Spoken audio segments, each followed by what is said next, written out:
Yes, ma'am. Oh, wow. Why don't you put in all people's emails?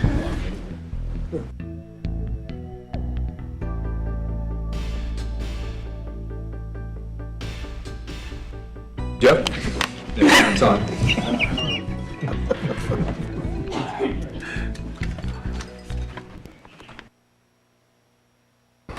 Okay, at this time, we will call this meeting to order. May I have a roll call, please? Trustee Trutchell. Here. Trustee Pfeiffer. Here. Trustee Wallschlager. Here. Trustee Connor. Here. Trustee Hallquist. Here. President Vanderstel. Here. If you'd all rise for the Pledge of Allegiance, led by Trustee Wallschlager. I pledge allegiance to the flag of the United States of America and to the republic for which it stands, one nation, under God, indivisible, with liberty and justice for all.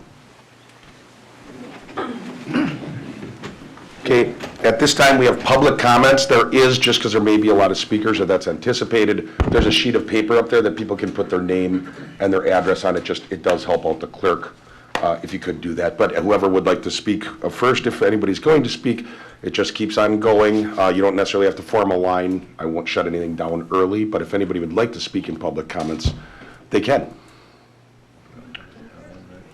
Huh? Okay, I'm not shy. Good evening. My name is Dawn Guica. I've lived in Hartridge for 26 years now. Could you give the address, please?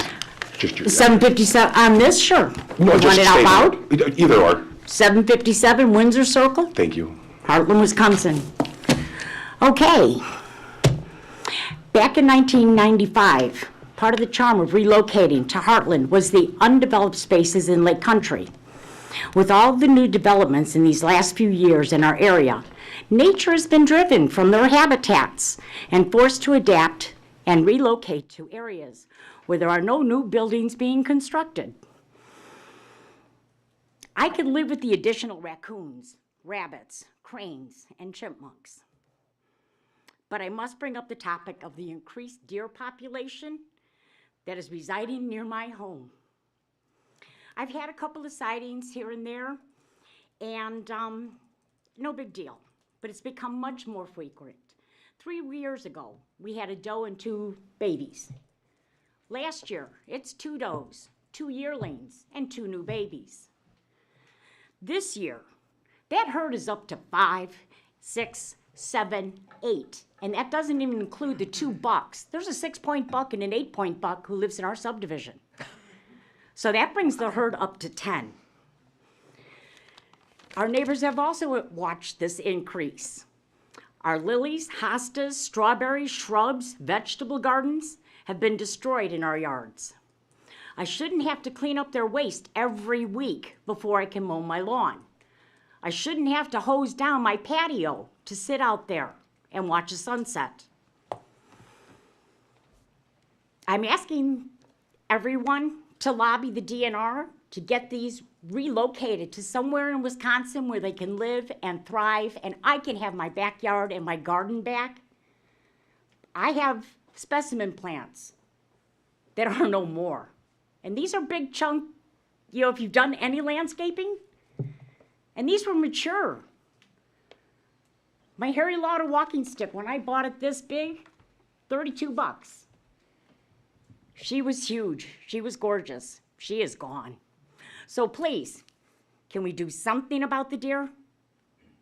Thank you. Thank you.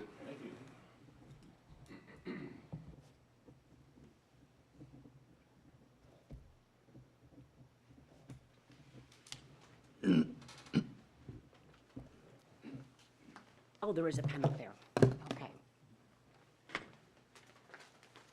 Hello, everyone. I'm Hi. Courtney Marshallek at 210 Nixon Avenue here in Heartland.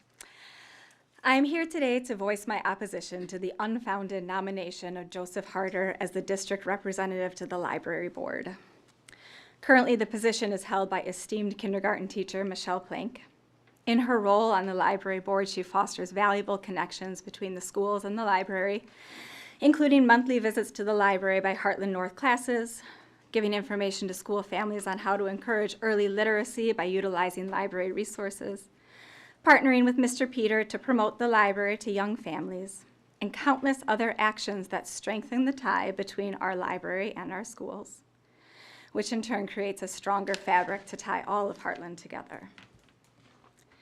Mrs. Plank's shoes would be extremely hard to fill, which is why it is baffling that last week Tom Harder nominated his son as the district board member for the library, a position that isn't even vacant. Even if the position was open, the seat should go to one of the many extraordinary teachers and staff that our district employs, not to the school board president's own son, who has no ties to our district and has no literacy or education training that I am aware of. This seems to me to be the definition of nepotism, appointing an unqualified son to a position that has dozens of far more qualified candidates. Who is best served by this nomination? Heartland or the Harder family? Do we need to write ours down? Is that? It's not it just makes it easier for the clerk. If you could, it'd be nice, but if you don't, it's not, no one's coming after you. Okay, not yet. All right. Thank you very much. Hello, good evening. Hi. My name's Amy Harker-Murray. My address is N16 W30100 Timberbrook Court in Pewaukee. So I'm not a Heartland resident, but I do have kiddos in the Heartland Lakeside School District. And so I'm here to speak and ask for the village board to decline the nomination of Joseph Harder as the Heartland Lakeside School Board representative to the Public Library Board. When Mr. Harder made this announcement last week at the school board meeting, I asked him afterwards why he thought Joseph was well suited to the position. And his rationale was twofold. One is he wanted to increase diversity on the public school board, and two, Joseph wanted to give back to the community, and he saw this as a way to do so. In terms of increasing diversity on the board, right now there are currently 2 teachers on the library board, one of whom's retired, the other one who is an active teacher in the district, and it's that teacher, Michelle Plank, who's Joseph is up to replace. We have an author, 3 business folks, business people, and a psychologist. And so adding a third-year medical student as the district's representative is not, in my idea, the best way to improve diversity. You're actually removing a teacher from the library board. In terms of wanting to give back to the community, Joseph is currently a third-year medical student. I myself am also a physician. I've gone through medical school and 6 years of training and have been in practice for 17 years. So I know better than probably most folks the amount of time and energy that Joseph is going to have to put into his career over the next 18 months. He's going to be busy doing clinical rotations where he is on call. He's going to be overnight in the hospital. That's just his 3rd year. His 4th year, he's probably going to be doing away electives at other cities and other institutions. It's like a job interview, okay? You try to do really, really well so that they then, when you go to apply for internship and residency, they hire you. And then when he applies for his internships, and he will graduate from med school in May of 2024, he signs a legally binding contract and he has to go wherever they send him. So he doesn't get a choice. He just gets to rank his schools, and wherever he matches, he goes. So while I thoroughly applaud Joseph's desire to want to give back to the community, we all agree that volunteerism is a very important part of our community. He's not going to have the time. And not only that, he graduates and leaves our community in May or June at the very latest of 2024. And per the library board, it's supposed to be a 3-year appointment. He's not going to make the 3 years. And when I brought that up to Mr. Harder, his response was, well, none of us know how long we're going to be here. But if you're going to, why appoint somebody who you know at a max is going to be here for 18 months to serve on a public board? I'd also like to point out that per the Handbook for Wisconsin Public Library Trustees, the school board representative or school district representative is supposed to have expertise in the field of education. Joseph Harder has expertise in being a student, and he has taught, to my understanding, 1 session of Summer Splash. And we appreciate his efforts in that regard, but he clearly does not have expertise in the field of education. And so I kindly request the board to decline the appointment of Joseph Harder to the Heartland Public Library Board because he lacks the experience. His only connection to the district is that his father is the current school board president, and he's not going to have the time. And at that, I'll end my comments. Thank you. Thank you.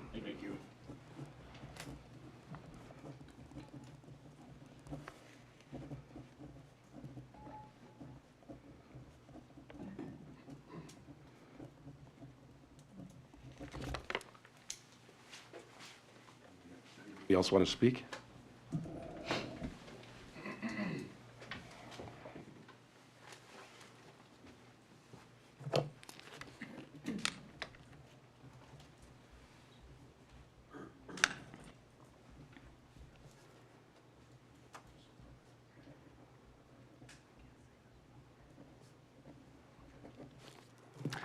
Hi, Val Wisniewski, 511 Renton Road. I actually would like to speak to two items, and I'll be as quick as possible. Agenda item number 8 says, consideration of village board, commission, and committee appointees by village president Vanderstill. I'm not sure if tonight's agenda includes the village trustee position, but just in case, I wanted to speak to it. At the October 11th, 2021 board meeting, Mike Myers said the following, quote, however the race finishes, that should be the next person up, because that person has already made a commitment that they wanted to be on the board. They ran for election, end quote. In April, as you know, 5 people ran for 3 spots on the village board. When Trustee Lutke stepped down, you appointed Tim Hallquist, who was the next person up, according to the election results.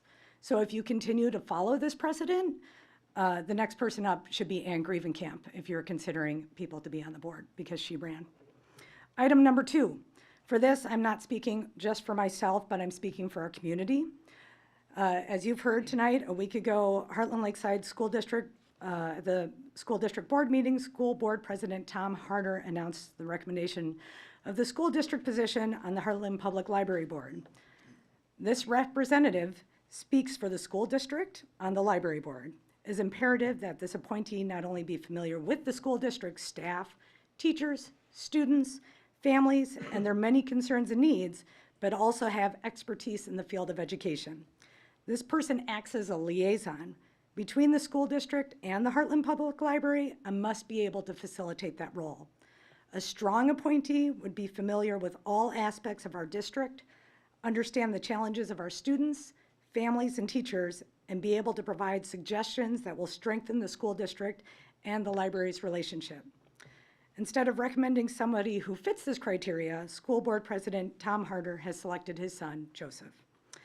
I'm waiting on an open records request, but here's my understanding. Joseph Harder is not a teacher.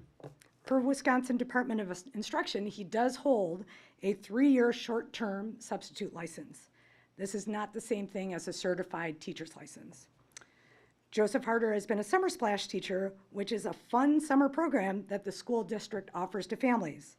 This is not considered a teaching position, even though some of their classes are educational. State statute 4354-1A does say that the school board chairperson is the appointing authority, but further down, statute 4354-1C states the appointing authority shall appoint as one of the members a school district administrator or the administrator's representative. It does not say the chairperson's representative. It's the administrator's representative or the administrator to represent the school district. Furthermore, upon doing an open records request, there's no documentation from Michelle Plank saying she wishes to resign from this position. And according to the Village of Heartland's website, her term is indefinite. So I'm not even sure why a recommendation is being made, considering there is no opening on the library board. And to my last point, even if a recommendation is being made, it would not be Tom Harder's to make. As I mentioned at the beginning of this point, I'm speaking on behalf of our community. Upon learning of this situation 5 days ago, we created a local petition against the appointment of Joseph Harder as the Heartland Lakeside School District representative to the Heartland Public Library. As of 5 p.m. today, it has been signed by 258 people. This includes every former school board member for the past 10 years who still lives in the district. Had the Heartland Lakeside School District board packet been transparent with whom the president was recommending, we would have all been at that meeting. Fortunately, our village board has the final vote, so we are asking you to vote no in appointing Tom Harder's son, Joseph. Thank you. Thank you. Would anybody else like to speak?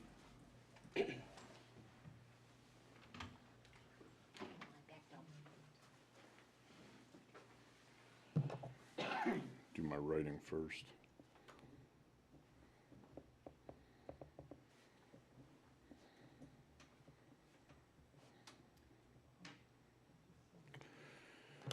All right, good evening.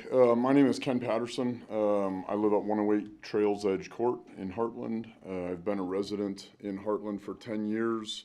I have served my community since the day I moved here, either coaching in the Lake Country programs. I served on the Heartland Lakeside School Board for 4 years, and today I'm actually very humbled to be on a commissioner on the Police and Fire Commission for the village. I also am here to speak out against the appointment of Joseph Harder, and to ask the board to vote no. I fully understand the position that this puts the village board in, right? This is a catch-22 for the village board. If you agree to allow the nomination to go forward, you agree with nepotism. If you decline, then the media is going to pick it up and say that the school board and the village board are not getting along. It's really a lose-lose for you guys, in my mind, and I get that. And I'm just being honest and clear with everybody here also in the position that the village board is in. So it's a very tough position for you guys, and I understand that. But this is also a slippery slope, right? In our society today, there is more political division and just pure division than I can remember in the 53 years that I've been alive, and probably the 20 years I've actually paid attention, right? But these kind of actions and these kind of nominations and decisions, these are the very things that create that division, right? And so when we allow things to happen and we allow decisions to be made because it might seem like the least worst thing, right? In a decision between two bads and you try to pick the least worst, we all lose. And so with a tremendous understanding of the difficult position that you guys are in, I believe that the media circus that may result from there being a potential conflict between the village board and the school board is much easier to explain than trying to explain why nepotism is okay, because it flat out is not. But disagreement with respect is okay. And it should be encouraged, because that's how we come out with better outcomes. So again, I respectfully ask that you guys decline the nomination of Joseph Harder just purely because of nepotism, and it is flat out the wrong thing to do. Thank you. Thank you. Anybody else?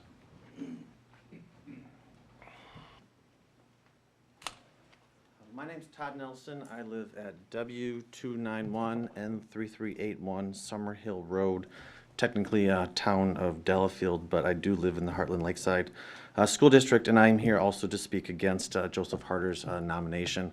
I spent the last 4 years on the Heartland Lakeside School District on the school board. I did not run for re-election, so my term ended in April. I spent the last year of that as the president of the school board, so I know Tom quite well.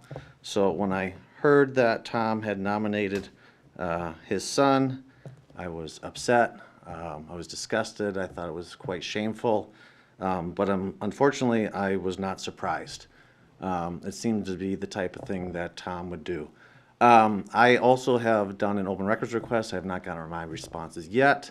One of the main things I want to know is, what process did Tom go through to make this nomination of his son? I think we've got a lot of qualified people within the district that would be great at this position. So I think the natural process would be solicit people who would be interested in this role, find out who they are, what their qualifications are, what their goals are of this board, rather than just picking your son. Like I said, I don't have the results of that. My guess is I'm not going to get anything from that public records request, because I don't think anything was done. I think Tom just nominated his son, and that is nepotism. And this board, I think, is the gatekeeper of that. I think Tom has the right, debatable under the statutes, whether he has the right to nominate somebody, but he doesn't have the right to appoint somebody. This board has to approve it. So other than Joseph Harder being Tom Harder's son, Why was he nominated? What qualifications does he have? And when you consider this nomination, I hope that you will ask those questions and find out, other than being Tom's son, why has Joseph been put before this board? Thank you. Thank you.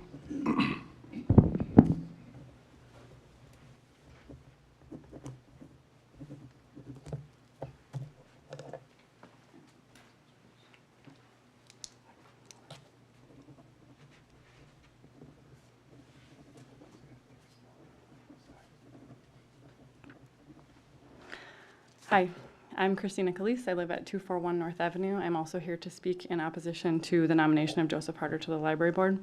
You've heard all the context, so I will not speak to that. But I want to kind of pick up where Todd left off in his comments and asking what are Joseph Harder's qualifications. And I listened to the board meeting that was a week ago Monday, I think it was, when I heard what had happened at it. And so I heard for about 30 minutes the school board president speak about his son's qualifications, and while they are impressive, I didn't really understand how they like fit with the position that we were discussing.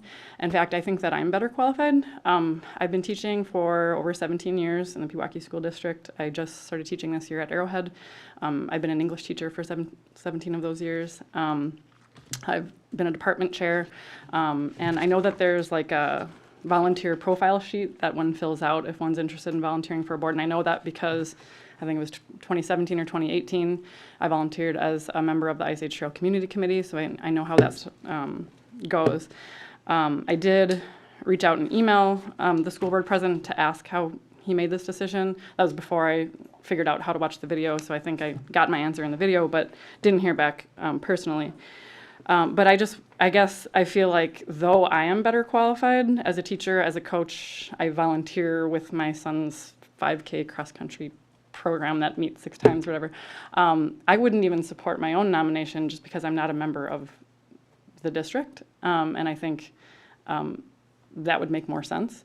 So I would just ask you guys to, again, as the others before me have said, to vote no and consider someone at least who has more involvement with the district, whether it's kids in the district or hopefully is actually a member of the district who can speak for them.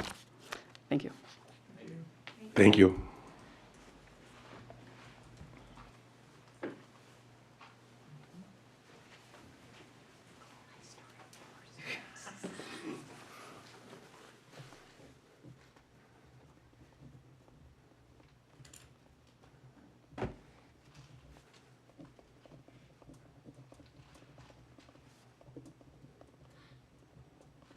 Good evening, everyone. My name is Lee Bromberger. I've been a Heartland resident for 31 years. You're talking about my library board because I serve as a public library trustee. And since last February of 2021, I was elected by my fellow trustees to be the library board president. So I don't know the Harders. I'm not going to relate anything of my comments tonight to them because I don't know them, but I do want to speak about my library board. First, I want to share with you that Michelle Plank is as good an exemplary person you could have as a library board member. I'm that retired teacher was referred to earlier. I taught for 37 years. I was a department chair, summer school principal, associate principal. I know about putting people together and leading them. It's very important who we put on the board. I also want to remind the board respectfully that the general precedent is we're appointed for 3-year terms. Michelle started in 2011. So you bring her up to 2014, 2017, 2020. April of 2023 is really the end of her current term. And if you look on the website, you'll notice that it does say that her term is indeterminate, quote unquote, whereas the rest of us, you can see the limits of our terms. They're fully stated on the library board website. So I'm going to ask the board tonight to consider keeping Michelle through April of 2023.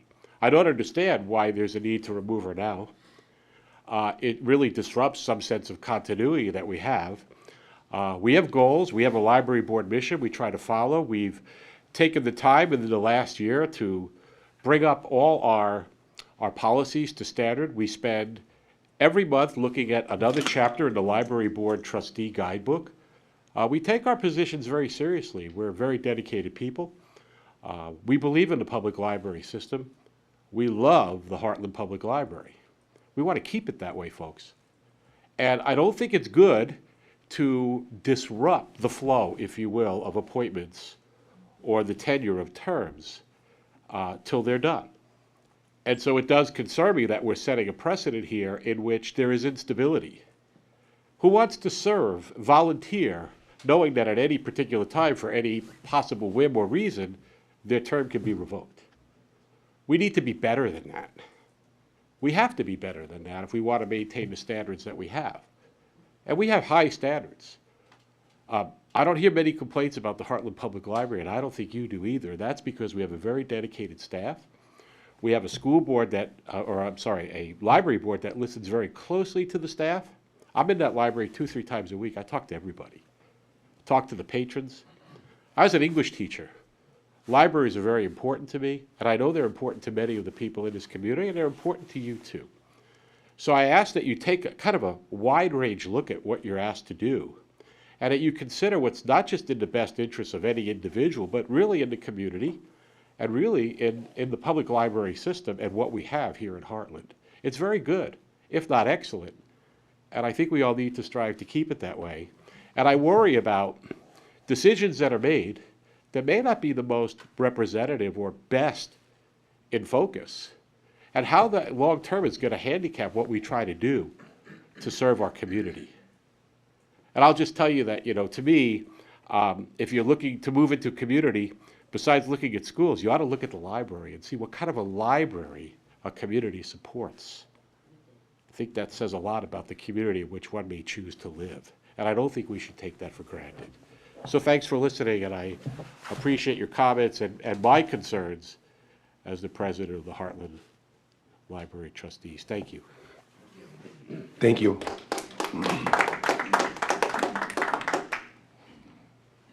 Would anybody else like to speak? Anybody else?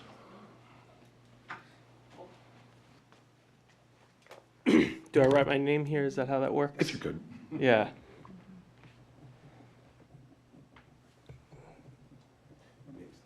It's easier. Gotcha.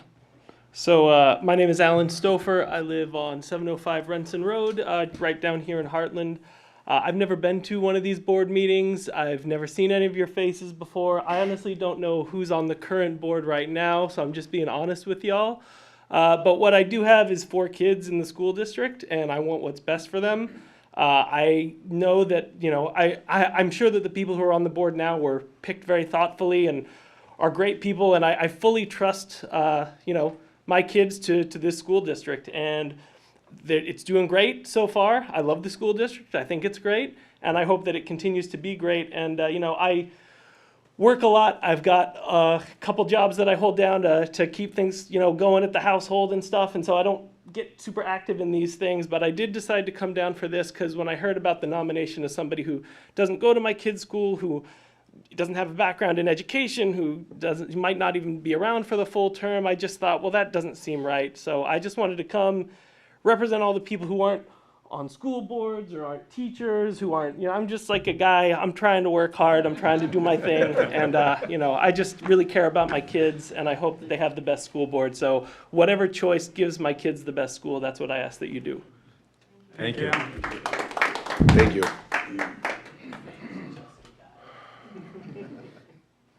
Anybody else that's in the room that wants to speak? Go ahead.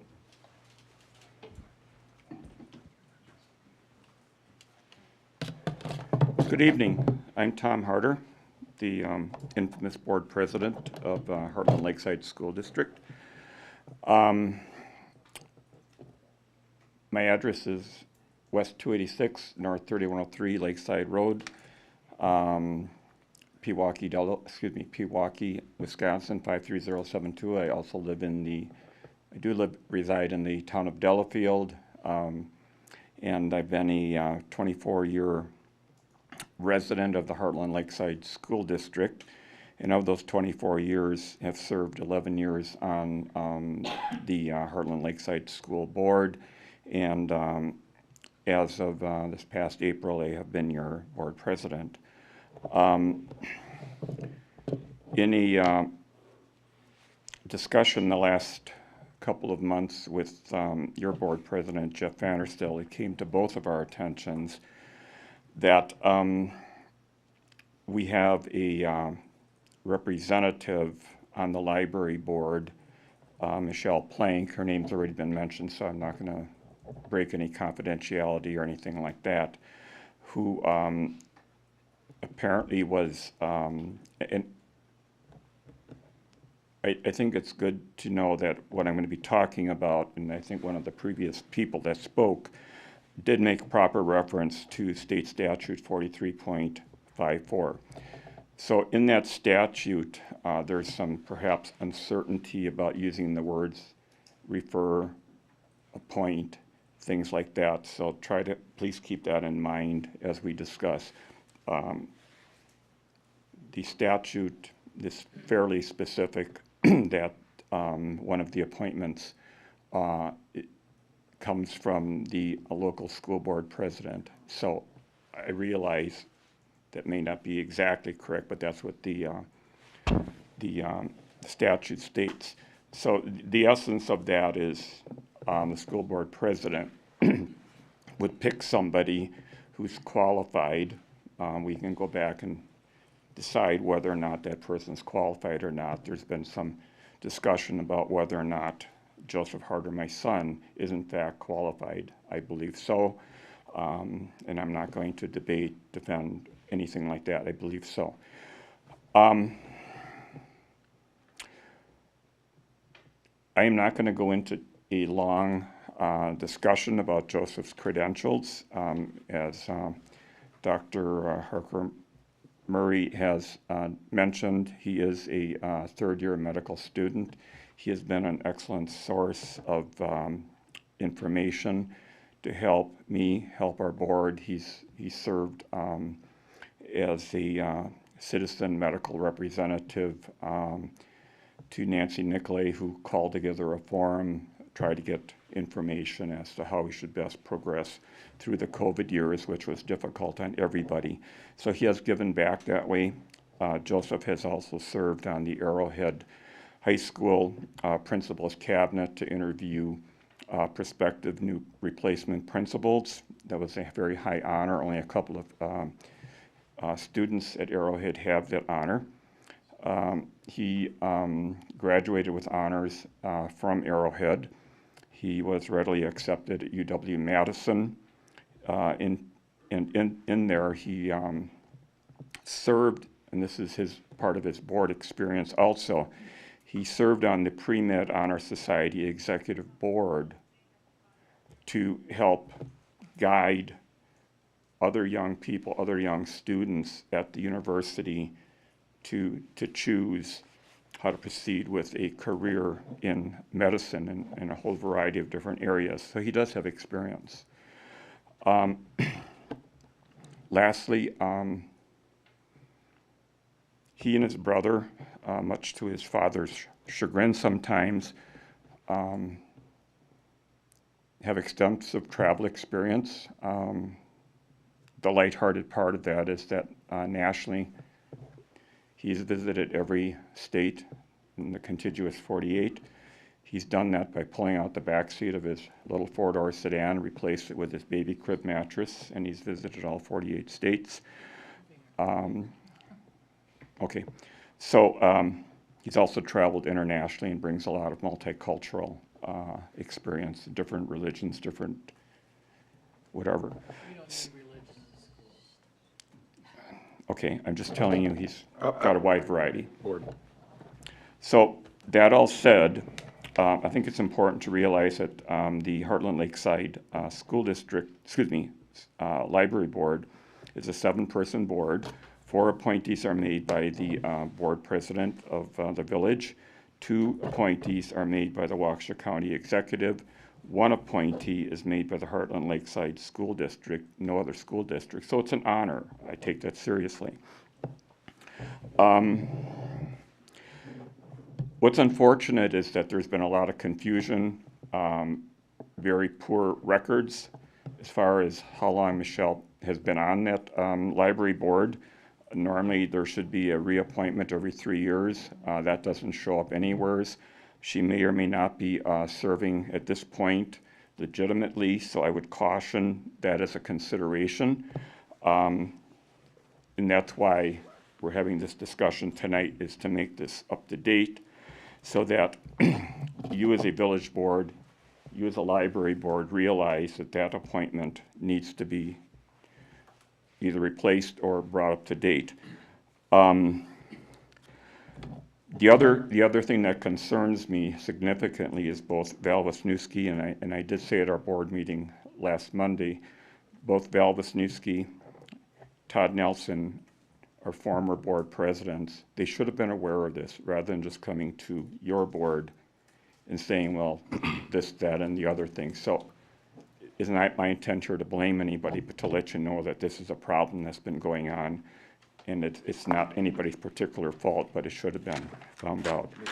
So 20 more seconds, 20 more seconds. I'm leaving So it really lenient. That's but we're at fine. about I 7 o'clock. appreciate that. And so with that, I did select my son, Joseph Harder. I think he's eminently qualified.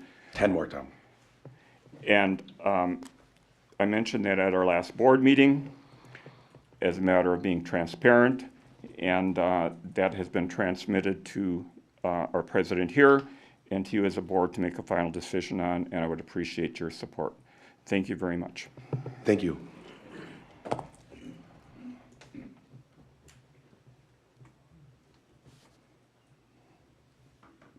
If anybody else would like to speak, they can. I'm sorry. I'm going to do that. I'm sorry. But that's the first time I've ever done this. Can I step out? Can I call a recess and step out for just 1 minute?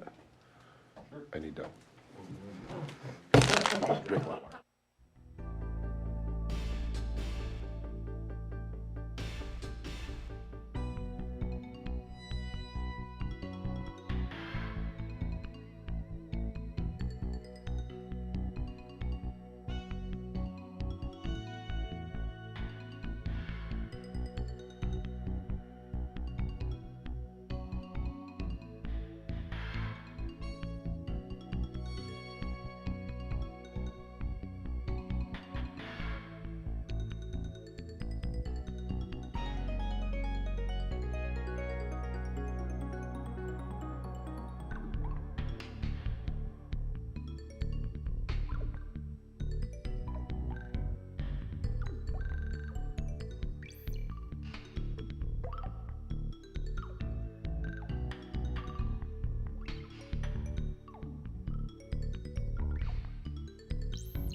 Thank you very much. We'll get back to order. If anybody else in the room would like to speak, I apologize for my needing to walk out for a second. Hello. On W288N3735 Woodline Court. I no longer have a child in the school district, but I am very concerned about the library. I won't reiterate everything that the previous speakers articulately expressed, but I also have those same concerns. I would add my request that you deny appointment of Mr. Harder. I appreciate all the information from this Mr. Harder as to his son's expertise, but I don't see how his medical experience or his medical school translates to being able to library education. To me, I think somebody on the library board needs to be in education and dealing with reading, libraries, things like that. So I would like to add my objection. Thank you. Thank you.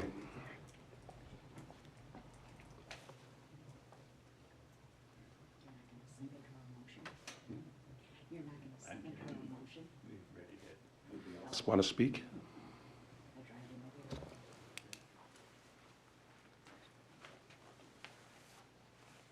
Last call for in the room, then we go to Zoom.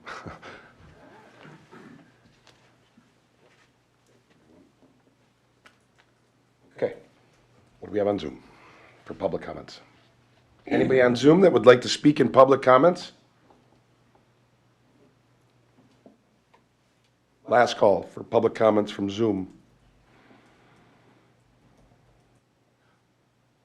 Okay, no one else? Okay, all right. Thank you all who commented. Coming out of those comments, typical, if, I don't know if there's gonna be a petition coming forward, but that can be turned in and submitted. If you will. Yeah. Okay. Obviously, with the room being the way it is, I think it'd only be appropriate, which we've done before, it would take a suspension of the rules to draw up an item, to take it up while all the people are here, so they don't have to wait until the last item. It's totally up to board members, but I would seriously entertain it. But the rules have to be suspended and have that brought up for us to be able to do that. Make a motion that we suspend the rules. Second. It's been moved and seconded to suspend the rules. Discussion? All in favor? Aye. All opposed? That motion is carried. I would entertain a motion on moving the last item on the agenda up to the first item that we will address. I'll make a motion to move item 9 up to item 1. Second. It's been moved and seconded to move item 9 to our next item, item 1. Discussion. All in favor? Aye. Aye. All opposed? That motion is carried. Now, since that's the item that we're on, some of the board knows already, but I wanted to touch on just a few things on how this all came to be. Correct me if I'm wrong. I believe it was a year and a half ago that we made a change. It might have even been longer than that. I didn't actually look at the date, but there used to be a person, the former president for the library board, that did not get reappointed. In doing that, it caused some, there was some confusion where people didn't know if it was allowable to not reappoint, because in the past, in Heartland, it had been kind of when someone decides to get off, they'll get off. But regardless, that's how it went down, but it caused the law to be looked into. And with that, there were certain things that came up out of there, certain things we didn't know. For instance, if there's a trustee that is on the board, they always were just every single year, they got one more year. They also are supposed to have 3-year terms. When we got to the composition and stuff like that of the board and how that's supposed to work, everybody's supposed to have 3-year terms. And there were certain things that we came across. So I did serve for some time on the library board, and I've served with Michelle Plank. And with that, all of a sudden what happened is I thought, and I apologize, it was an honest mistake, but throughout most of that time, I thought, because it said superintendent and superintendent's designee, the superintendent sends someone to go and sit on the library. And it's always worked. It says indefinite right on the website. I'm sorry that I missed it. In looking into some of the other things with the library, all of a sudden was when I found out, okay, you got to have 3-year terms. And I realized it's all under honest mistakes, but we weren't doing it right. And to make it official, it's got to go through the board. So we had done some digging for a while, and maybe it's dropping the ball or whatever, but we had done some digging for a while, and we find out that, okay, that person never kind of came across to the village board. 2011 is where we do see that it does look like the person went in on to the library board. To the library board president's point regarding the terms, the term ends April 30th, 2023. He is correct, and it keeps a perfect succession of not having 4 people 1 year and then having none and then having 1. It is the appropriate way it should be done. The board could change that, but I don't suggest doing that, but I just want to explain how this all came to be. In doing that, yes, months ago, I sent through and said, I need a name. I didn't say what name. I said I need a name. It could be Michelle Plank's name. It could be the former president's name. It could be someone from Grand Rapids' name, because library boards are different. There is not a residency requirement for that position. It is the representative. It's in there. It's a representative of the school district, and it gets confusing because they use superintendent or superintendent's designee, which means superintendent. We all know what a superintendent is. Well, it's almost like a title. Long story short, I wanted people to know the background. I wanted the board to know the background. The good news is this will be corrected and now we will be set forth, and the district will know how it's set forth on who they're electing. They already know who they're electing, but everybody will know what the power is of that position, and maybe it's a good thing that it's ending in April, because then when everybody's going and doing their thing, they know. So it becomes more transparent. I'm sorry I didn't catch it earlier. When I catch something, if it's not going wrong, I'm guessing that there's a lot of people that would think, Jeff read this, found it, and he's gonna just leave it wrong, or leave it go indefinite, or even just leave it to go on. I just wanna get it right. It could, whatever name comes forward, well, we'll get to that in discussion, but that's how it came to be, is I realized it was done wrong and I just wanted to make it official, regardless of the name that came forward. Cleaning it up and doing it right was the reason it came to be.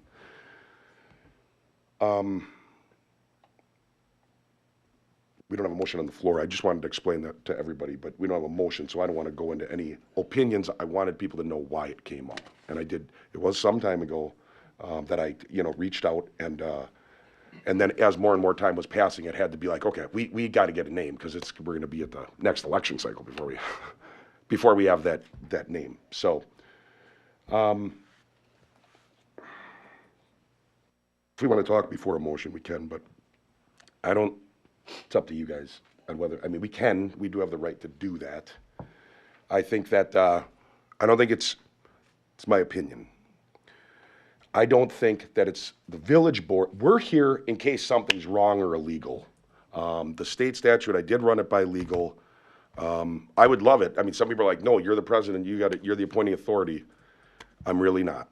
It does say it in there. It says that the village president, which I am for some of those positions, but village president, mayor, tribal chairman, town chairman, or school board chairman, which only applies and is applicable to this one seat.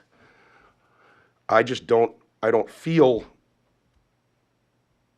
that the village, I don't like the board having to be in the middle.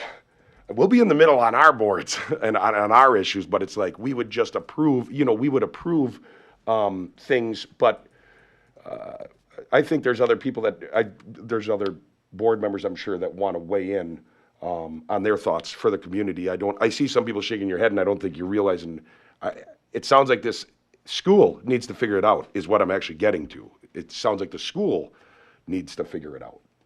I don't think that this is the battlefield for this fight. I really don't. I have to say, I tried to get a hold of some people today, didn't get real far, and I think that if it was set up that the school district person that presents a name, if they were just to do that and it wasn't coming to us, it would be something else. But the fact that it's coming, he did the nomination, and it's coming to us. It's coming to us for a reason, and we don't just blanket approve everything. Right. And so I do, I'm not real happy with some of this that's come up. I was surprised when it all came through and that there was no papers on anything. So I'm not comfortable with it. I will say that. And from what I know of the library and the board, they've done a great job, and it's fabulous. I spent some time over there with the librarian and was very impressed. And I think that with all the resources we have and the people in our whole community, that I think there would be someone more qualified and better for this position. Something that I guess I'm considering, given the amount of attention this has gotten from the public and even just from some of your comments, Ann, I do feel like this kind of happened hot and fast, and the school district public wasn't given the opportunity necessarily to weigh in and discuss and listen to reasons why in a proper forum. I'd like to see something happen where maybe this gets shelved until after the next school board meeting, where they can discuss this at the school board level and then come back to us. That's my opinion.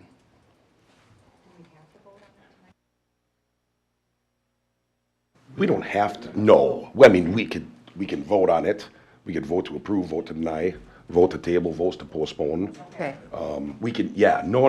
There's Okay. never a we have to. We always. Well, that's how I read it. No, it's not, Okay. no. Now, there, Right. I mean, there is, I guess I'll address it with that question coming up. Technically, the spot is kind of open right now. It does not mean that same name can't be put forward, but we have a name in front of us. But the spot is kind of open because anybody could go and challenge and say, hey, you don't act, it wasn't, even though we all know this, that, or the other, someone in a court of law could challenge it and say, that person was not appropriately sat because now we know that problem exists. Is that probably gonna happen? No, but technically the seat would be open. Well, it can't be grandfathered because there's never been an approval since 2011. No, what people are forgetting, it's not open. It was only approved in 2011, so after 3 years, You don't have, I don't know that I can speak, but. I have a question on principle. This is a state statute, so this isn't a village ordinance or anything, right? So Correct. So we can't change the procedure. we did change the procedure for like 40 years, which there's nothing wrong with. It was an honest mistake. But now that we've caught it and it's been brought to light, we can get it, in order. But no, we can't change the state law. We can't supersede the state law. Well, I mean, there were some very good, valid points you brought out tonight, and I'd like to see maybe the school board select maybe another candidate. I don't think we Just- can't force them to No. choose another candidate, but like No, I said, I we can agree. allow So them to if- have that I mean, discussion. exactly. Yep. Okay, That's what I meant when I said this isn't the battlefield Right. for, okay, that's fine. yeah. I am done. Can we actually just make a motion to have Michelle Plank stay on until the end of April? Or does she not We would want have to ask our village attorney, Hector, on that, and I'm gonna tell you why. It's just like any other nomination, and it's up or down. We don't get to just interject a name in. name. And I would not Even if she- be comfortable on record deciding for the school, even if it's the right decision or wrong decision, I Well, she's wouldn't. already there, I mean, Right. it's, But then we're rewriting the law. We're not the nominating authority. okay. I'm not, you understand No, what I I'm saying. understand, I Yep. understand. And we've talked I these just thought things that'd be when there's, easy. yep. Okay. It would just be like if it came from the county. If it came from the county as a nominee, we couldn't say, well, no, not this person, we'll take that, but you can't, it's an up or down vote, and then it goes back to the nominating authority. President Vanderstel, as part of your discussion earlier, though, when you were talking in, I don't know if this is the right word, unofficially, it's a 3-year term. And a 3-year term that ends this coming April, April Correct. 30th, yes. So, But me- it was, to me, that's li- just if you follow the succession, but the Right. person hasn't been appointed since 2011, so we could also say it's been vacant since 2014. Which it hasn't been. She has done, Michelle Plank did a wonderful, wonderful job. This wasn't supposed to be this much of a big to-do. It was just trying to get it right. We just needed a name, and then all of a sudden, everything spiraled when it ended up being, a different name or whatever was decided at school.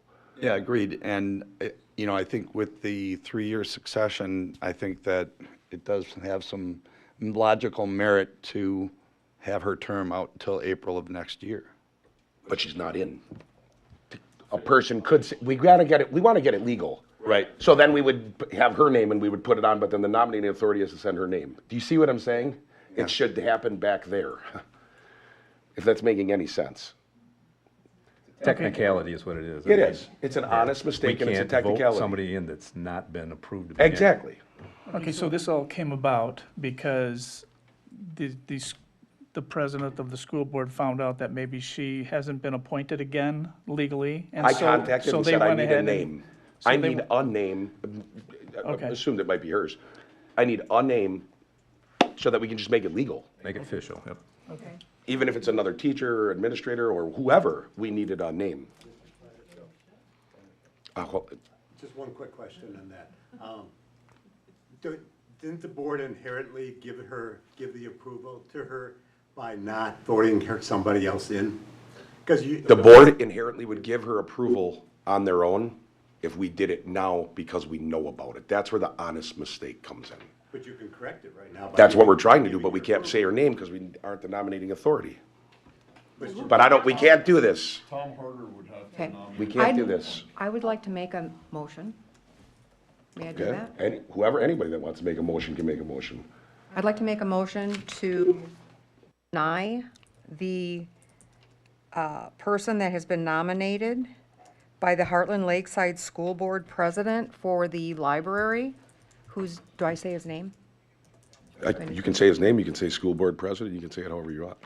Well, the person being nominated is Joseph Harder, and my nomination is to decline or deny. So by voting yes, you would say no, right? Should I say it in a positive way? No, I think everybody knows what the motion, no, you're fine, for that motion. Second on that. It's been moved and seconded to deny the appointment by the school district school board president. You made the motion? So you can, you can speak if you want. No, I'm done. Okay. Mr. Hallquist? No, I'm fine. Okay.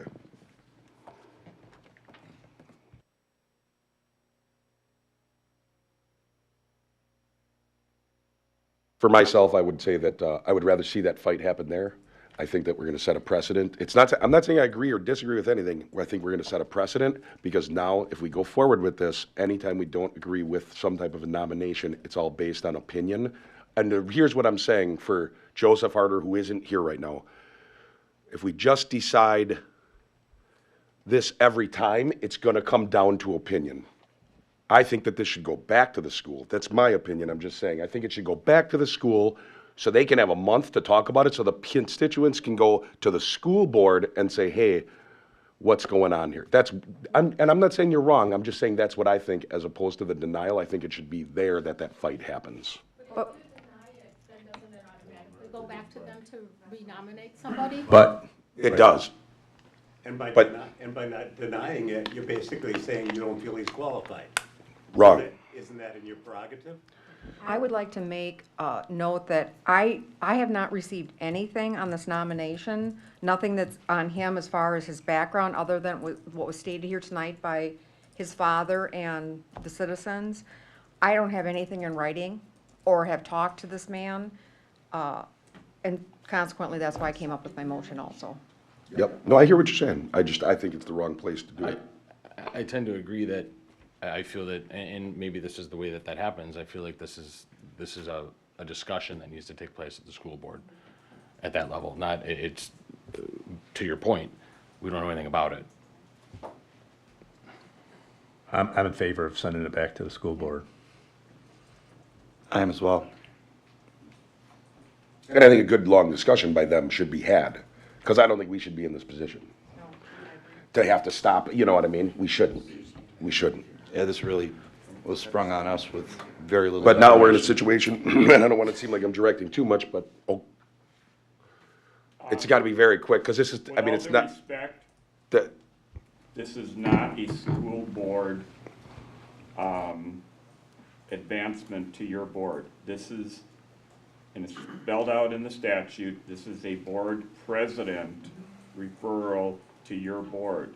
It is not a school board referral, number one. I took it to the school board for transparency, to open it up to public opinion. That's why it went to the school board. Understood. There was no vote. But we got, understood. But it's got to be a board discussion right now, because the comment time is done. Secondly, And we discussed what he's whether or saying is not that the school board didn't vote on it, he just made the nomination and told them. whether or not So, you have a valid person on you got to let the board.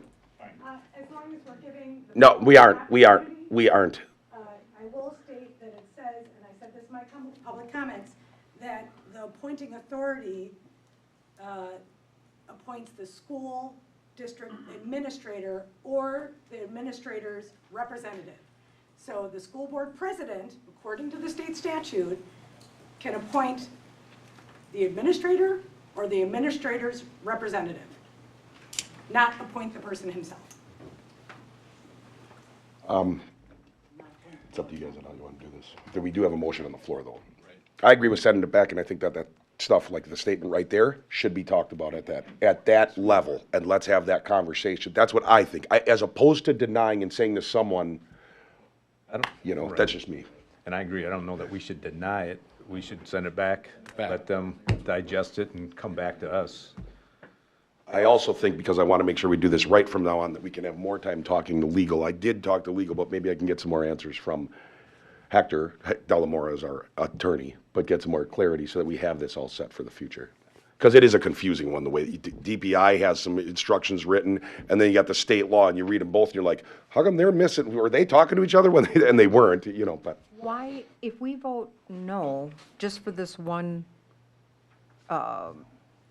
nominee, why wouldn't, it will go back to the board anyway, so. You're voting no to the person. Right, and then the board would have, no? You can't just keep bringing up the same person. You voted against them. You can't just bring it up the next meeting. It'd be inappropriate. For the school board. It'd be inappropriate for us to, go ahead.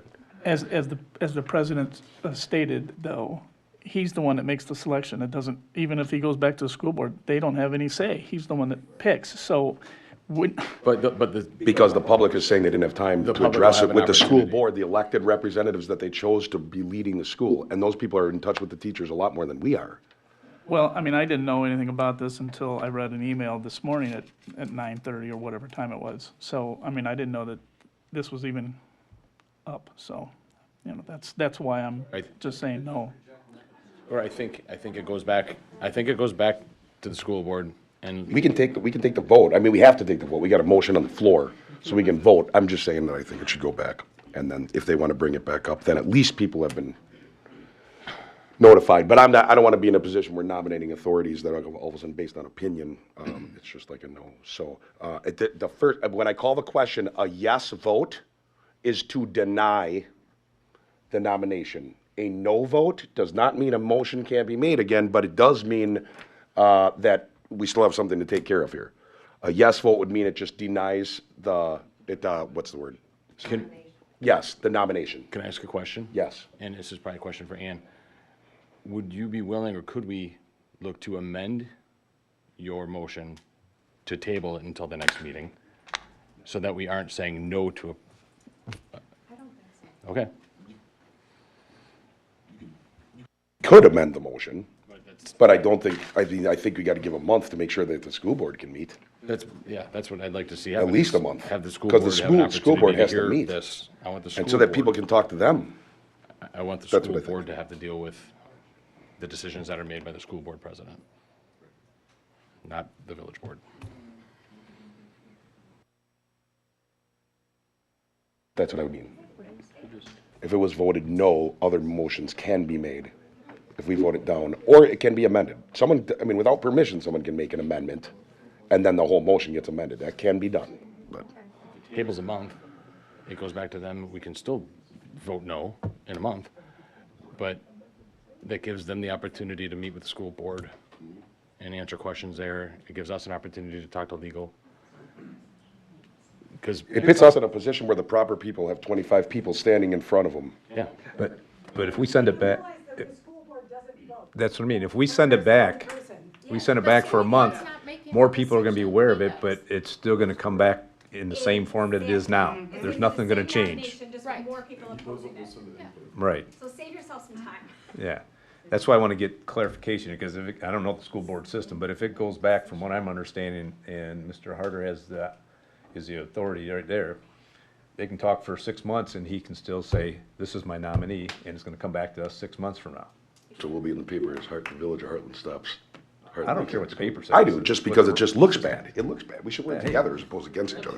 When you become an elected official, you can't make everybody No, I happy. understand, but then people have time that they can go and say, hey, let's go with Michelle Plank until April. They can do those different things. But what's gonna happen what's gonna change coming back a month from now or 2 months from now? What's gonna, I don't know the answer, that's why I'm asking. What's gonna change? I can't predict that. So, school board's gonna talk, discuss, get upset, whatever, but what's gonna come back to us in a month from now, 2 months from now? Same thing, exactly. So we're gonna be in the same position, the paper's just gonna be mad at us 2 months from now versus Right. today. Jeff, why don't you go ahead and call it and see what happens? Yeah. All right, let's take the vote. So again, a Clar- yes would be to send it Go back ahead, to the wait, board. go ahead and clarify it again. I didn't, so everybody. So a yes vote would mean it goes back to the school board empty, that person that was sent to us is denied. A no vote would be that another motion could be made. Nothing happened. It means that the motion didn't pass, so it's just, we're right back where we were 10 minutes ago. Does that make sense? I'll call the question. So, again, is everybody clear on what it is? Yes is down, and a no is everything's still going, okay? All right? Correct. A yes vote means that there's no approval on that name that was put forward. A no vote means we're back to square one, nothing's happened yet. And can we get a roll call on that vote? Sure. I will call the question now for a roll call. Trustee Trutchell? Here. Trustee Pfeiffer? Here. You gotta say yes or no. Yeah. Aye. Trustee Wallschlager? Yes. Trustee Connor? Aye. Trustee Hellquist? Yes. And President Vanderstel? No, and I want to clarify, it's only because I think it should go back and that board should have to be more informed and they should be able to know what's going on. But, yes, yep, it wins 5-1. That motion passes. Mine was a yes. So that will go back to, yep, you had yes, yes, yes, yes, yes. I was the only no. So then that will go back to, and we'll have to send them a letter. 7 yeses and 1 no. Yeah, we'll send it back. Yeah. Right, wherever, it's sitting right here. Yep. So the letter would be addressed to Mr. Harder and sent to him. Or school board president. Yeah. Okay. Now we have consideration of the village board minutes from September 12th, 2022 meeting. I'll make a motion to approve village board minutes of September 12th, 2022, as stated. Second. Second. It's been moved and seconded. All in favor? Aye. Aye. All opposed? That motion is carried. The next item on the agenda is, I need an amount, oh, it's on there. Next item on the agenda is consideration of the vouchers for payment in the amount of $373,548.58. Also move. Motion to approve the vouchers in the amount of $373,548.58. Second. It's been moved and seconded to pay the vouchers. Any discussion? I have a couple. Okay. I would like to make, I hope I'm not the only one, but I noticed that we paid almost $4,000 for our catalog printing, and I think for the rec department, and I think that printing was very poor. When I got it, the ink went page to page, and it was on, not the paper it's usually on, it was more of the recycled porous paper. I just wanted to make that note for future. And then I had a question on the administration, the cyber liability and the workers' comp. Cyber liability, is that an annual amount? Because that's is. like a third of our vouchers. That is annual? No, so the cyber is lumped in with our overall. You're talking about R&R insurance? Yes. Yeah, so our cyber is $3,842. The entire insurance package is $50,304. And then we have workers' compensation for $52,801. But that cyber is, She just has it written. okay. Cyber, she just wrote cyber instead of package. That's our whole package, the Okay, 53. all right, sorry. Okay, that's all I had. Nope, all Thank good. you. I have one question. With regards to the $10,465 spent strong seal manholes, are those all new manholes that, What those are spray and liners for manholes and some catch basins throughout the village. It was in a fairly new paving area. We didn't want to rip up the road and go down 10 feet, so what they do is spray a structural concrete with fiber in it, and it adheres it. It has strength to it. got it, thank you. Yep.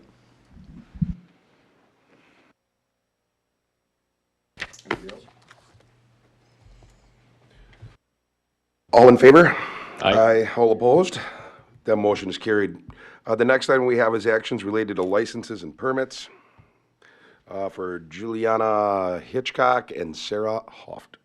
I make a motion, we accept the operator's license for Juliana Hitchcock and Sarah Hoft. Second. Been moved and seconded to approve those two licenses for bartending. All in favor? Aye. All opposed? That motion is carried. Now we have consideration of items or these are items that were referred from the September 19th, 2022 Plan Commission meeting.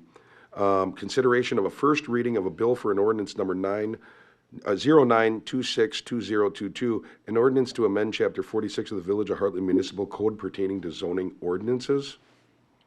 So again, this is just the first reading. This was brought through the Plan Commission, recommended for approval up to the village board. There will be a public hearing set next, and then 2 more readings of this. This is just to clean up our B3 downtown district, to express what we're looking for on any front-facing buildings for the B3 district. And this, as I said, this was approved by the Plan Commission, so it's only a first reading. So that's just the first reading, and now we would need we'd be open for a consideration of setting the date of the public hearing on October 24th, 2022, during the regular village board meeting, but that would take a motion. I'll also move on that. Second. It's been moved and seconded to set that public hearing for October 24th. For the record, well, I won't be here at that meeting, just so you know. I may not be as well, if that matters. Michigan. For right now, until we make a difference, we have another meeting before then. We wouldn't be able to reset it because we need the amount of time. Just a minimum of 30 days. So nothing says if you guys had a desire, you could do the public hearing. Second reading and a public hearing could be moved to November 14th. It's just a minimum of 30 days, correct, Arlene? Yes, that's correct. So, just. Otherwise, do you want me to amend my it. motion 20 to what day? It's November 14th, did you say? November 14th. Okay, I'll amend my initial motion to make the public hearing for November 14th, is that what you said? Okay. Second, okay. Based on that amendment. All right. All in favor? Aye. Aye. All opposed? That motion is carried. Now we have consideration of a special events permit application for Heartland Ice Age Trail Committee for the IATC Moonlight Hike on October 8th. Hello, everyone. Mr. Munzenberger, hello. I am chair of the Ice Age Trail Community Committee. We are holding an event that would be coordinated with showcasing Heartland for the month of October, which is the Mammoth Hike, which is done by the Ice Age Trail Association, the parent state organization. And so we're going to be doing a Moonlight Hike on October 8th. We've asked to use the Cottonwood Wayside, the trails over by the Cottonwood Loop for that hike, and we are going to be utilizing the Swallow Chimney with an actual fire in it to give the attendees a nice opportunity. And working with staff, we've got some parking laid out as to how to best utilize that, and so if you have any other questions, I'd be happy to answer, if I can. This is a village subcommittee, so there's no fee. The Ice Age Trail Committee is part of this. All department heads signed off, no issues. I don't have any issues. I'll make a motion to approve the special events permit or application for Heartland Ice Age Trail Community Committee for the Moonlight Hike on October 8th. Second. Been moved and seconded to approve the Moonlight Hike on October 8th. Discussion. Discussion? You will talk to Heartland Fire to make sure that the We've wind got is a not. signed permit, and I think we're ready to go. Does he make the decision that it's too windy to burn? Or do you just call him up? permit. Oh, it is, Okay. okay. Yes. Okay, fine. Oh, I'm sorry. Are you yielding the floor, sir? Well, 9 miles an hour, it says. I guess they can measure that by how fast I run, so. 8 years ago. Yeah, really. Just kidding. And No, I do He's a lot faster than me. I apologize for not bringing more opposition. No, I yield. I'm fine. Any other discussion? All in favor? Aye. All opposed? That motion is carried. I'm asking for another recess. For it, anybody opposed to that? That's what happens. Thank you. Another water well. I got,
Oh, he's there. I didn't see Rick. Okay. What's the next item we got? Number 6. We got discussion of retention ponds and safety concerns with them. This was Trustee Wallschlager. I'm going to turn it over to you after your request for it to be on. Okay, I have questioned this in the past, and I have also talked to Ryan Atman at R&M. And as I understand, our retention ponds are supposed to have a, if I remember right, it's a 6-foot shelf that goes out, right, where it's only like 2 feet deep? Minimum 8-foot shelf and maximum 1.5 feet. Okay.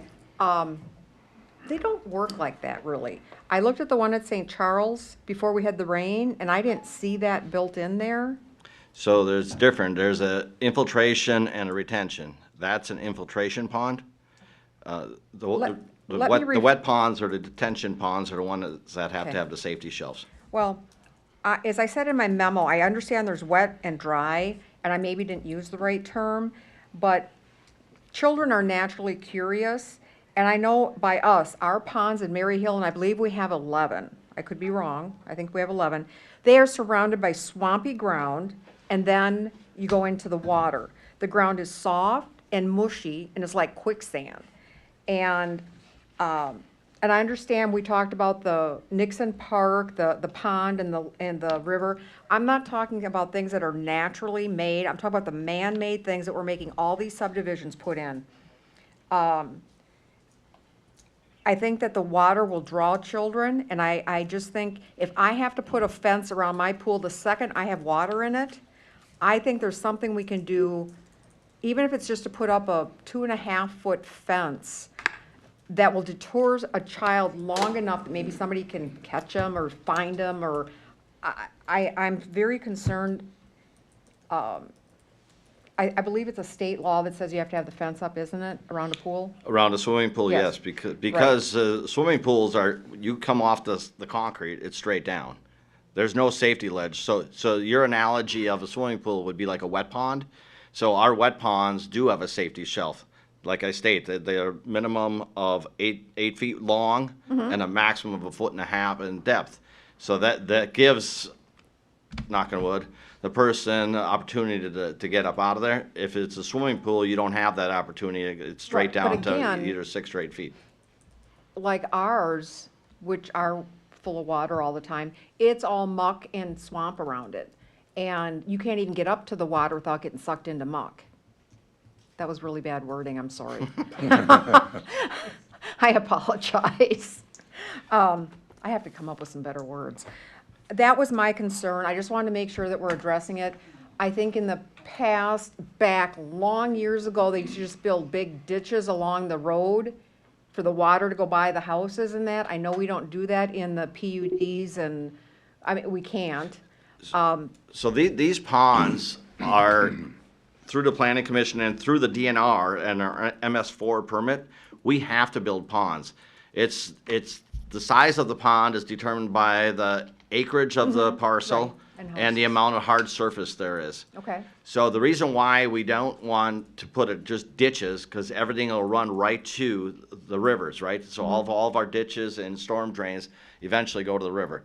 What we want to do is catch that sediment for 2 reasons. We don't want the fertilizers and what have you into the river. We want it to slow discharge. And then also, we also use these ponds, especially on the northeast side, we use this for regeneration of our wells. So it goes back in and it gets filtered through the soils, and then we pump it out in our potable water. And the ponds sediment, the hydrogen and all the fertilizers in wet ponds have to be dredged every 10 to 15 years based on inspection. Who does the inspection? We will get to that. We just started that up. It was an oversight on prior people in the village. Okay. So now it started up again. We started that up. We started in the industrial park first because we classified that as our highest priority because all the petroleum that these businesses use, and then we're gonna take it out. We cut the village into 4 segments. So over the next 4 years, all these ponds will have to be inspected. And inspected by whom? It's up to your homeowners association whether they want to do it. If they don't do it, then we do it, or we can hire an engineering firm to come in, especially on the wet ponds, because the wet ponds are the ones, to your point, hold the silt, and that's where all the fertilizers are sitting in. Oh, I can't imagine how nasty those must be, especially up by us. Even beyond that, a lot of municipalities are starting to do it more and finding out that they haven't been maintained by the HOAs and are failing and have to be completely rebuilt. And we have real blue water. Am I the only one that's ever brought this question up? I've never had this question before. 28 years. Well, just regarding the safety of them. It just was a concern I had. I saw kids out around the ones in our front subdivision. I thought, what is stopping these kids from just getting sucked right in there? In the winter, they put their hockey goalie net things on our ice, and I've seen them sink in springtime. So one thing, I worry. not saying it's a bad idea, but one thing we have to take in consideration that in the village of Heartland, with the wet ponds, the dry ponds, the rain gardens, and deep swales, there's 174 ponds and swales. I'm sorry. So that would be quite a feat, and it'd be really expensive to fence all them in. Wouldn't, if this is a HOA issue, wouldn't they be in charge of paying for some of those, obviously? Some of To those. put in fences or whatever? So the village of Heartland we own ourselves 42 of them. Okay. River. And to that point, That's Tim, I'm not talking about man-made. HOA Or I'm then, talking about man-made, not naturally. if the HOA wants to put in a fence around their pond, it's their pond to do that with, right? I mean, That is correct. they can certainly do that themselves and pay for it themselves. Right, Absolutely. that's correct. So we're just gonna keep building these and make them mandatory, correct? I mean, because that's part, you said the DNR, So with the next development, the planning commission can request that the developer fence in the ponds and the swales. well, I just wanted to have a discussion on it, just to bring the point forward, because it was something that was weighing very heavily on me. Having grandchildren and that, it worries me sometimes, because they do get out. I see the concern, especially with the wet ponds. If the ground is sand and rock, we try to do the infiltration, because that works the best. That even helps our aquifer out. If there's clay around, then we do wet ponds, because the water will just sit. Is there a lot of clay in our area? There's areas of it. Okay, okay, thank you. What's that? I have rock. Anybody else for this discussion? And I appreciate your concern, and, we learn a little something about what's built in as a safety measure with that 8-foot minimum, right? Correct. And you're saying at 8 feet, it's no more in-depth than about 1.5 feet? Foot and a half. It will rise, though, if you have, like, the storms we just had the last couple of weeks. Obviously, they're going to go up because these ponds are clay-lined. And then the sides are, they put sand and gravel, and then they also put an overflow if it gets too high. So it overflows, they call it a forebay. Then it'll go into a man-made pond, which is like a French drain.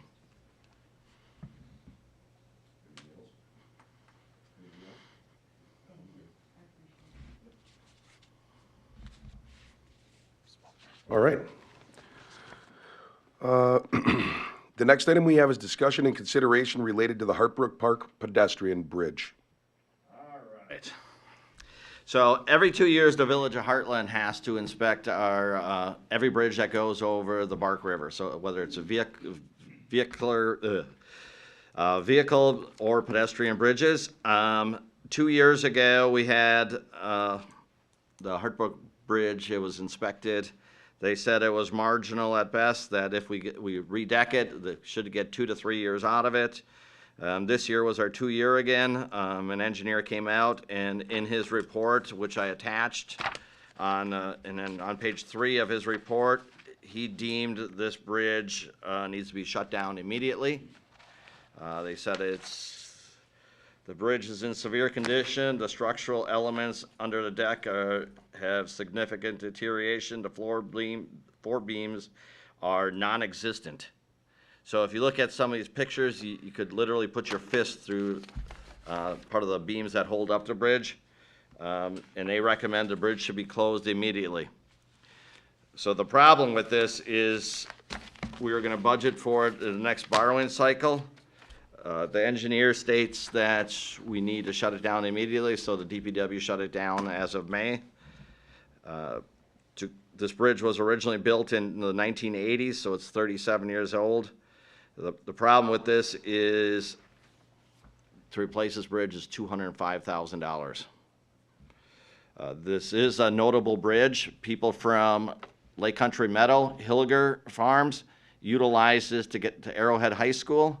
And this is also part of the Ice Age Trail. We reached out to the Ice Age Trail to see if they have any interest in partaking in this. They didn't respond in the last month, but we just received a national connection for the Ice Age Trail, so we'll reach out to them shortly. So what we're looking for is, so this financial would come out of the CIP fund balance if approved. So I feel there's two options to go with this bridge. Either we replace it for the $205,000, or the second option is to close and remove the bridge and just leave it a path to nowhere. And they would have to go around from Ray Drive to Heartbrook, then up North Avenue. So staff recommends replacing this bridge for $205,000, and then eventually, hopefully, we'll get Ice Age Trail to contribute something. This bridge would give us new footings, an entire new bridge, new wood, new platform. We'd kind of redesign the trail a little bit. What do you think the life would be for them? Well, we've got 37 years out of this bridge, so I would say all of that. Dishwashers used to last 20 years, now they last 2, so.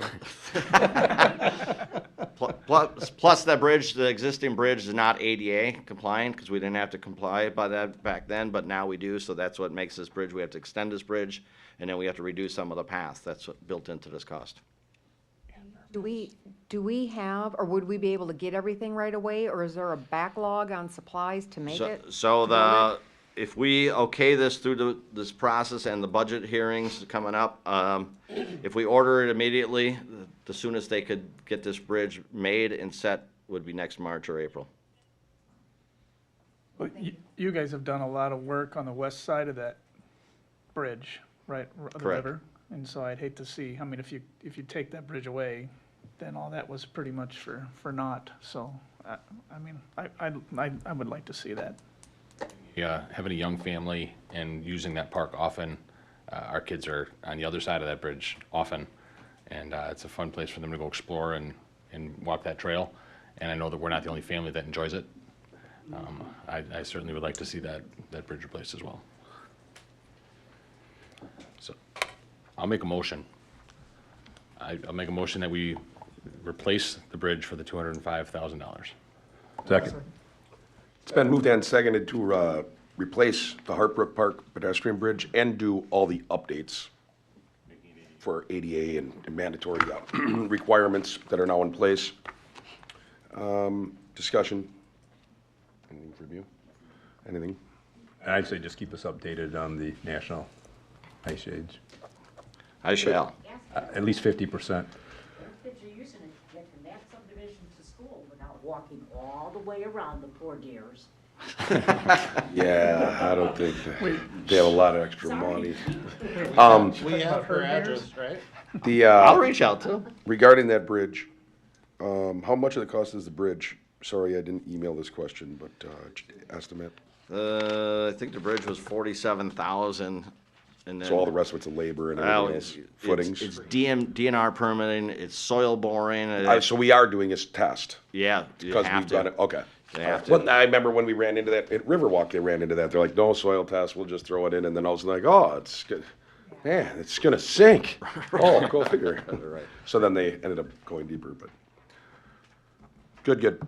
So a lot of that cost is the cost to do it, but it's, there's no way around it. I mean, typically, and I'll just throw this out there, I'm guessing we didn't, I'm not trying to catch anyone here. I know typically we'll be like, hey, should we run out for more bids? Should we just go with this? Or since the board is approving the 200,000, is it something you want to look into to see if we can get it? Oh, we'll look into it. We had a call, I had called Spancrete a couple times and emailed them, no response. They are just absolutely swamped, but I'll reach out to them again. I just want to get, what I really want to do is start moving forward with getting this boring and this, the permitting done. The DNR's 3 to 6 months out just for permitting, for gosh sakes. So that's what I was looking for, but I'll definitely put it out for proposals. Awesome, thank you. Catch the deer and sell them. Thanks, Mr. Felker. Just real quick on that one, like he said, he'll put out for proposals. We did look at options. The problem is all of our bridges look very similar. We could do a concrete bridge. There were other expensive options. It would look very different than all the other bridges, so we're. Gotcha. I was thinking like a stone, like they have over in Europe, those last hundreds of years. But I think the cost might be a little higher. My subdivision they can come get. We did not. I will call the question. All in favor? Aye. Aye. All opposed? That motion is carried. Now we have consideration of village board, commission, committee appointments by the village president. I'll take them one at a time. For park, and obviously the park board president is on the board, so if you would like to chime in, you can. But for park, I have Kathy Van Thiel.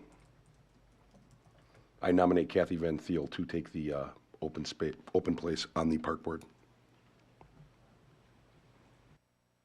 We make a motion and I would need a motion for each one of these as we go through them. I'll make a motion to approve. Second. It's been moved and seconded to approve Kathy Van Thiel on the park board. Since the park board president, but right now village trustee, Hallquist is on here. Is that something that you made the motion, but I'm just clarifying that so you feel comfortable and Yep. that's good for the Yep, future? very interested, very, Yep.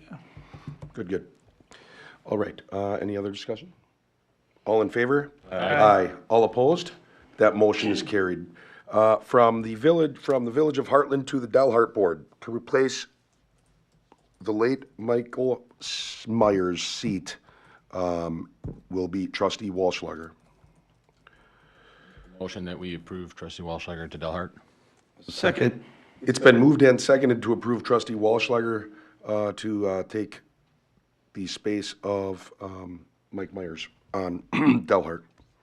Any discussion? All in favor? Aye. That motion is carried. The last one that I have, this is someone that's on park board, but to replace Michael Myers as a trustee, and as our ordinances indicate, I am nominating Shante DeBoer for the open trustee spot. Make a motion that we approve Shante DeBoer for village trustee. Second. It's been moved and seconded to approve Shante DeBoer to the village trustee spot. That is only to serve the remainder of the term. That's not like a full 2-year term. It's just the remainder of Mike Myers' term. And that term runs to April? April 23? 24. April of 24. 24. Same cycle as you guys are on. All right. Got a motion and a second? Sorry, brain fart. Sorry. Any other discussion? All in favor? Aye. Aye. All opposed? That motion is carried. We still do have a couple on Ecos. Ecos has to be filled, and I'm working on that, so. Anybody that you know that wants to be on Ecos, let them know. I'm still calling some of the volunteer profile forms that we have on that, so. Announcements.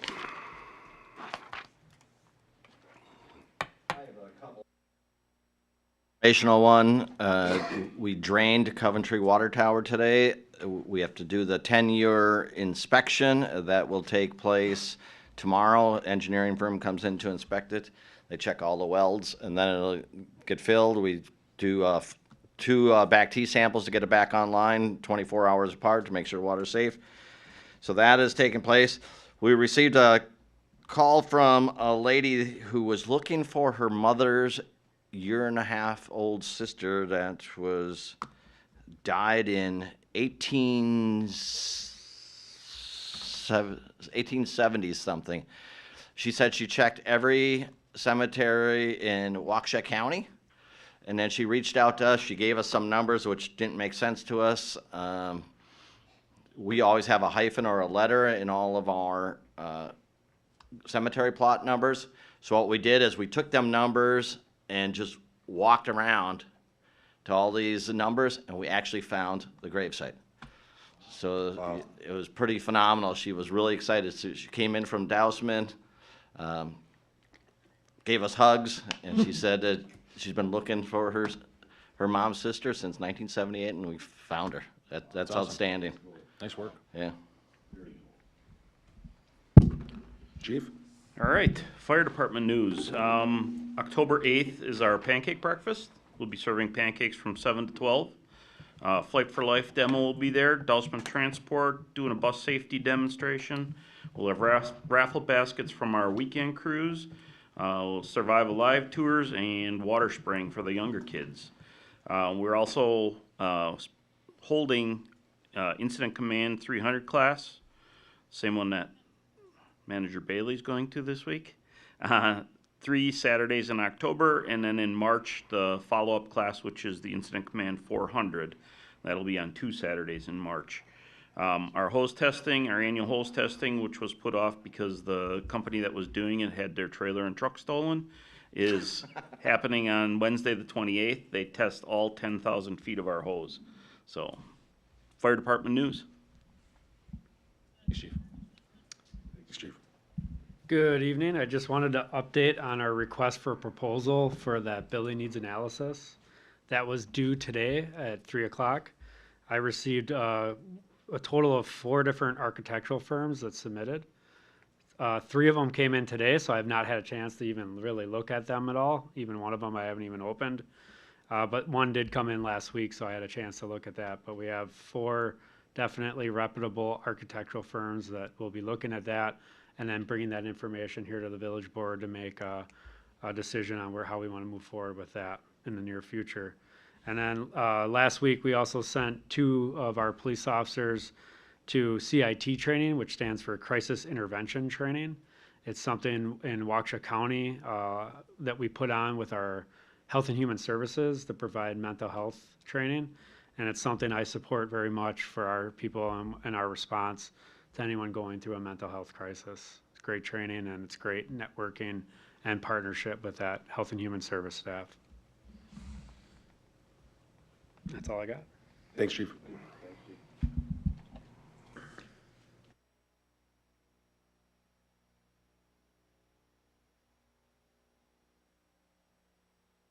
Oh, yeah. Well, you can talk about it. Go ahead. You were there. You did the speech. There was the warming shed for, that's where the ice rink is, and also used as an alternate serving station at the beer garden. Was dedicated, plaque was put up for Mike Myers. He worked very hard on getting that. He was very excited about that not only the rink coming in, but also getting the warming shed redone and kind of making it cool, making it very, very cool, and getting that building back to being a warming shed and usable again. He was instrumental with the parks, and that obviously is right next to the pond. He just worked very hard, and we thought it was appropriate. I commend Mr. Faulkner and other staff for having that idea and really kind of going with it. It turned out really nice. Right now there's a temporary on there, but if you go and look at the north side of the warming shed, you'll see a plaque for Mike Myers. It's very cool.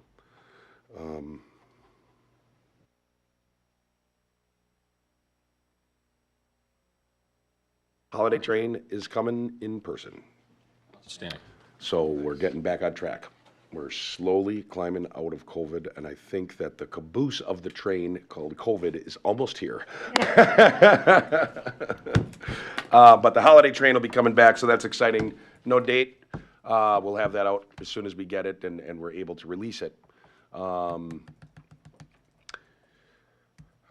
don't have any other major announcements. Anybody else on the board?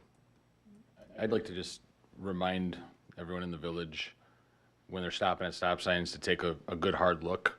We lost somebody this last week right in front of my house. They were hit in the crosswalk and they ended up passing away. it seemed as an innocent thing. It wasn't somebody that ran the stop sign like we have often. It was somebody that actually stopped and then drove right into somebody else. So just remind everybody, look twice before you go barreling on through an intersection.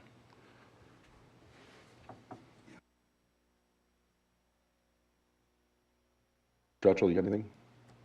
No? All right. Make a motion, we adjourn? Second. It's been moved and seconded to adjourn this meeting. All in favor? Aye. Aye. This meeting's adjourned.